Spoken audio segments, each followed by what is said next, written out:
Conscious eating. നമ്മൾ ബോധത്തോടെ food കഴിക്കുക എന്നുള്ളതാണ്. പല കാര്യങ്ങളും അതിനകത്ത് വരുന്നത്. എപ്പോൾ കഴിക്കണം, എന്ത് കഴിക്കണം, എങ്ങനെ കഴിക്കണം, ഇതെല്ലാം അതിനകത്ത് വരും.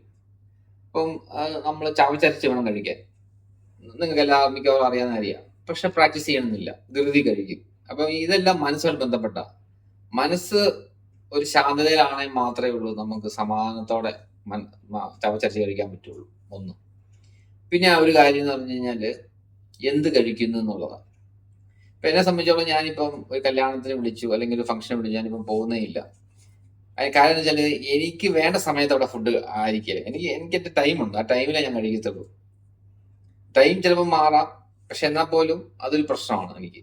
പിന്നെ ഞാൻ ഉദ്ദേശിക്കുന്ന ഞാൻ കഴിക്കുന്ന അതേപോലത്തെ ക്വാളിറ്റിയുള്ള ഫുഡ് അവിടെ കാണണമെന്നില്ല. അപ്പം ഞാൻ അങ്ങനെ പോകാറില്ല.